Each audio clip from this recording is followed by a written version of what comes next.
Good morning to all of you. Today we are discussing the topic is landform and their evolutions. It means अगर हिंदी में बात करें तो उसको बोलते हैं भू-आकृति और उसका विकास. It means क्या है कि जितनी भी अर्थ के ऊपर लैंडफॉर्म्स हैं,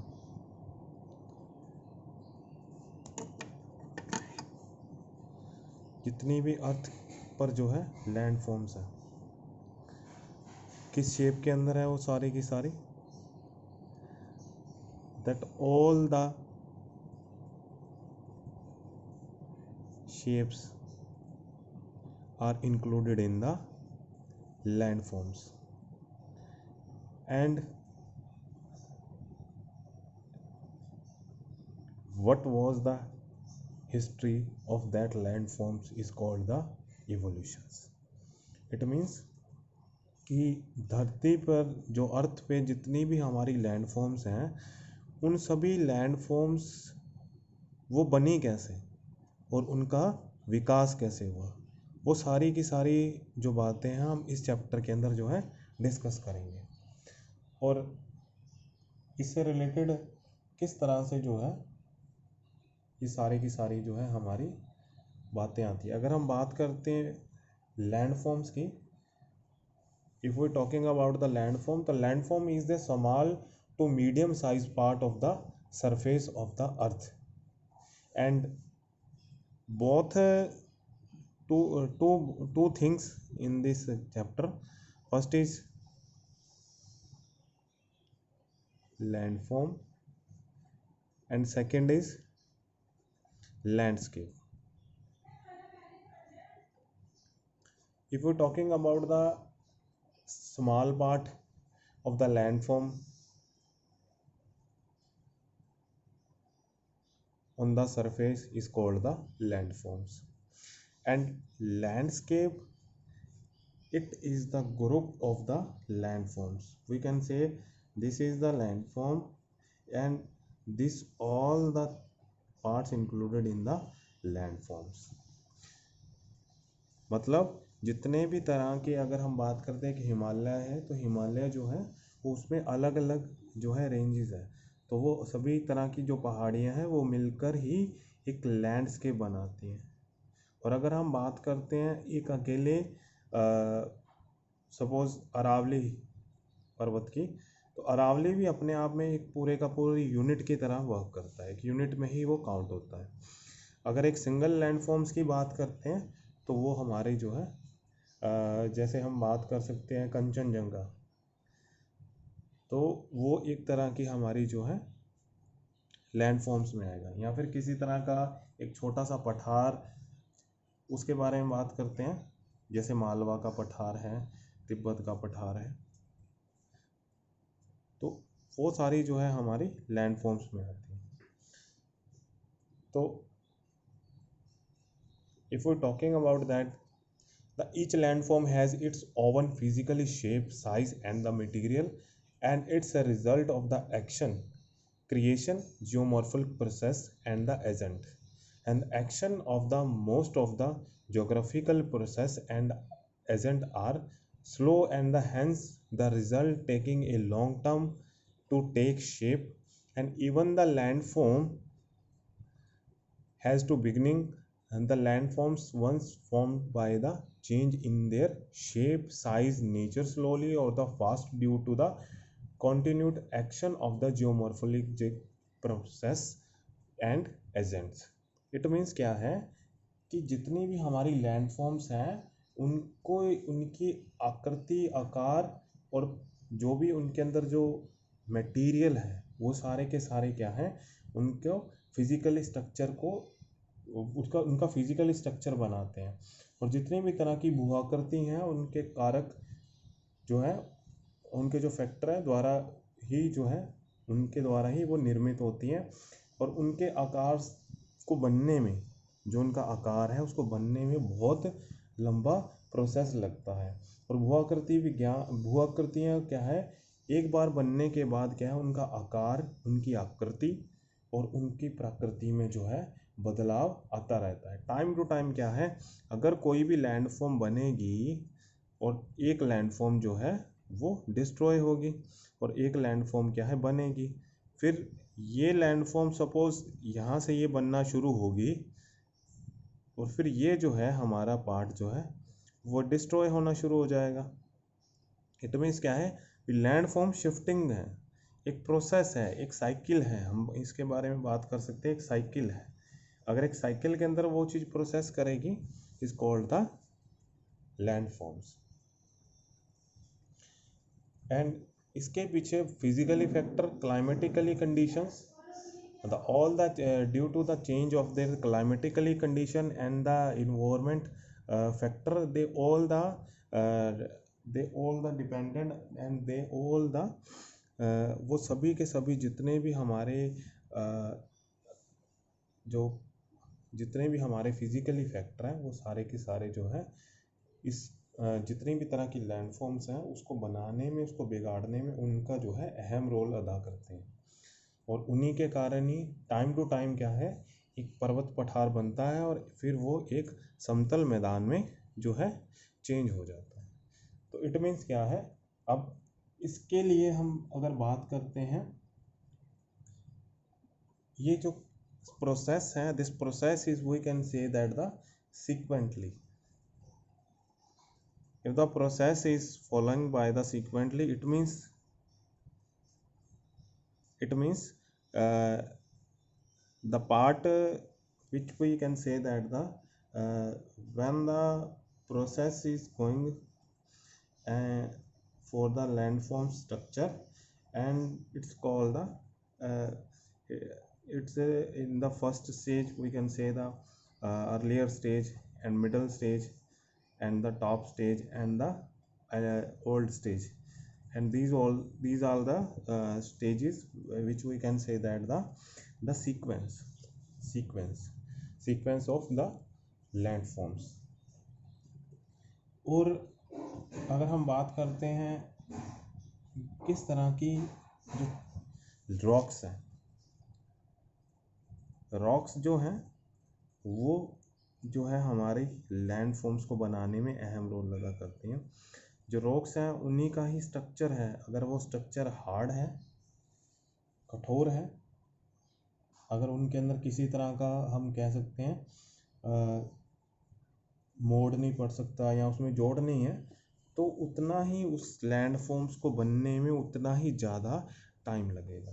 क्योंकि उसके अंदर किसी तरह का कोई वेदरिंग प्रोसेस नहीं हो पाएगा जल्दी से जल्दी, और किसी तरह का कोई भी मैकेनिकल फिजिकली फैक्टर जो है उसको प्रभावित नहीं कर पाएगा। तो इट मीन्स क्या है, अब सबसे पहले अगर हम बात करते हैं the some factors they are related to the landforms and they are factor affecting that, the first is we can say that the running water, the name we can say that the running water is a process where this process is going the area in which the heavy rainfall there running water is considered in the most important for the geographical agent in the bringing about the degradation of the land surface. It is the help to the degradation of the land surface, and there are two components of the running water. One is the overland flow on the generally surface, which we can say that the here is the land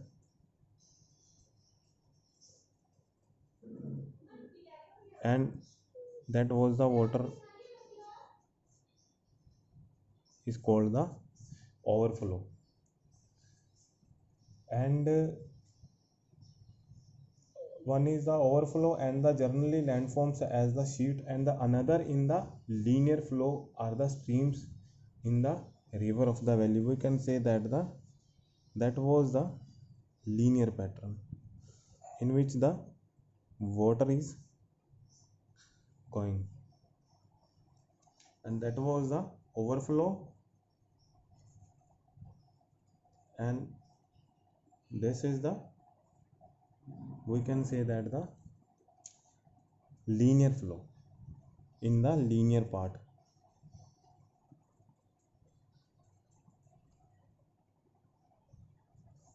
जो river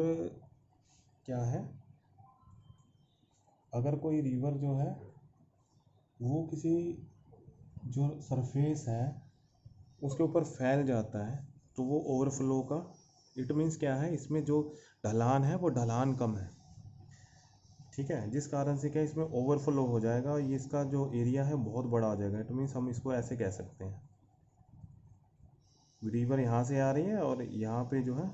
अलग अलग part में फैल रही है। It means क्या है, ये हमारा ओवरफ्लो है, उसको जाने के लिए कहीं रास्ता नहीं है और यहाँ पर जो ढाल है, स्लोप है, वो बहुत ज़्यादा लो स्लोप कह सकते हैं हम, बहुत ज़्यादा मंद ढाल है। और इस कंडीशन में क्या है, भाई कोई भी रिवर है जो उसका ट्रैक है उस ट्रैक के अकॉर्डिंग ही वो जो है बह रही है।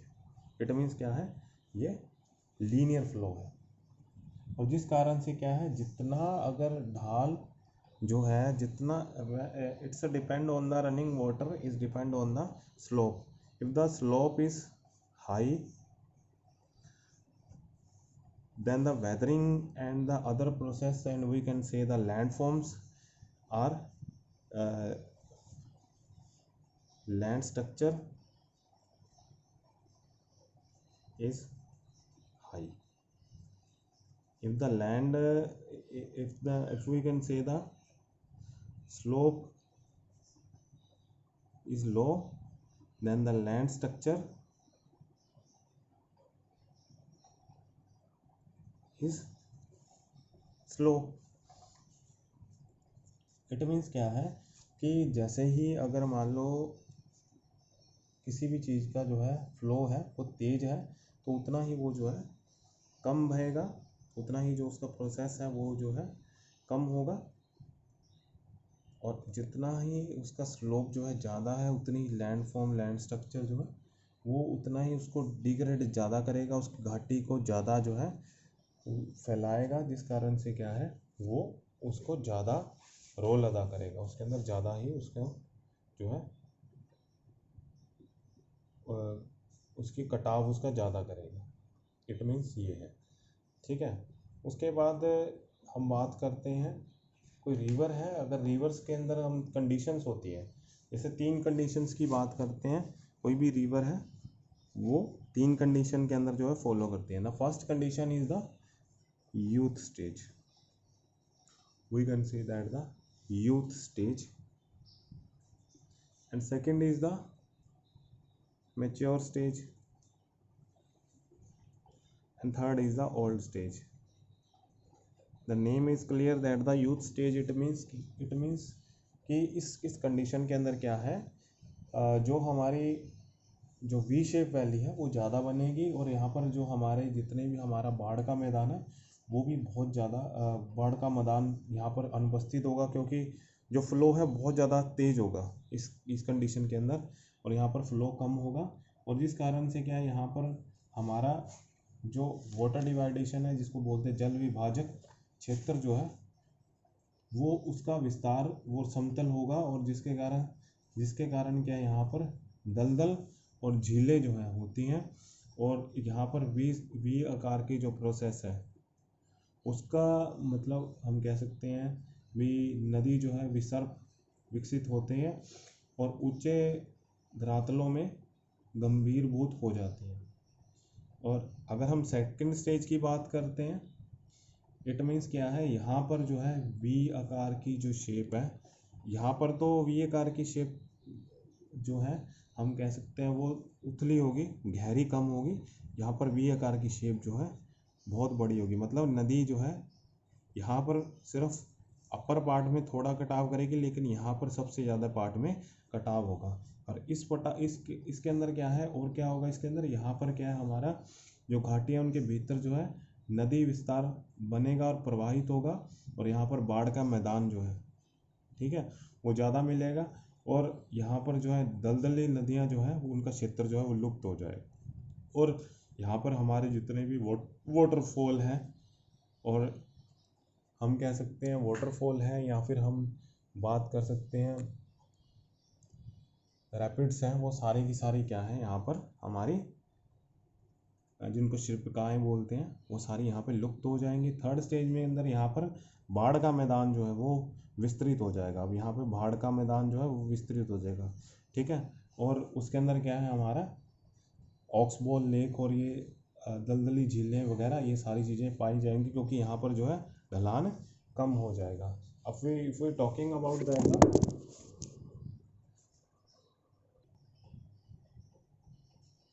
इट मीन्स क्या है कि ये जो शेप है कुछ इस तरह से दिखेगी हमें, ये शेप होगी। यहाँ पर हम कह सकते हैं यूथ स्टेज बोल सकते हैं, और ये जो पार्ट है हमारा यहाँ पर मेच्योर स्टेज बोल सकते हैं, और यहाँ पर बिल्कुल ही ओल्ड स्टेज बोल सकते हैं। जो रिवर का फ्लो होता है, मतलब जब रिवर जो है वो माउंटेन एरिया से निकलती है और एक प्लेन एरिया के अंदर जा रही है, तो उसके अंदर जो उसकी स्टेजेस बनेंगी वो इस तरह से होंगी। पहले वो यूथ स्टेज में होगी, जब वो when the their speed and their flow is very high, and we can say that there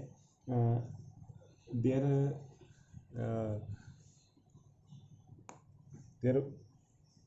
their foot planes, there are no foot planes, and the very narrow foot planes along the trunk stream divided are broad and the flat with the marshal swamps and the lakes meander if the present developing over this broad upland surface. And in the next stage we can say that the in this stage we can say the v shapes, the valleys are v shaped still. In the shape we can say that the v shapes are still, and the trunk streams are broad enough to have a wider foot plains within which the streams may be flow to the meanders confined. And the last stage we can say that the stage is very old, and we can say that it is generally gradients is very less, and the stream meanders free over vast floodplains and the showing the nature leaves Oxbow Lake. These are the landforms of the, we can say, where this landforms uh, Oxbow Lake is here. I can show you when the rivers in the divide into, we can say, the part in the meanders type, and the uh, rivers we can say that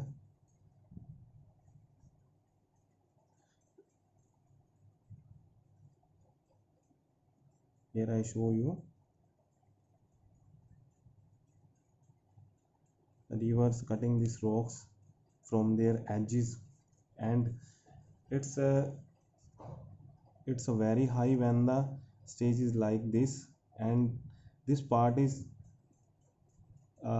cutting this part is, we can say that this part is not बिल्कुल जो separate, its parts from the separate, and this is like the Oxbow Lake, like this. If this part is separate from this river, this we can say that the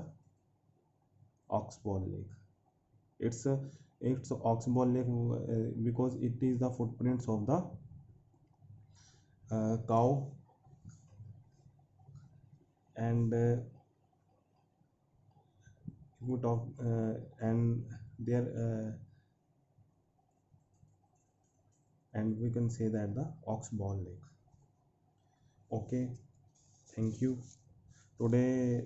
the topic we are discussing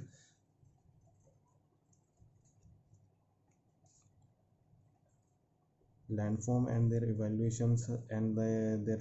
landform and landscapes sequentially, and the running waters and the stages of the running water, youth, mature, and the old stage of the,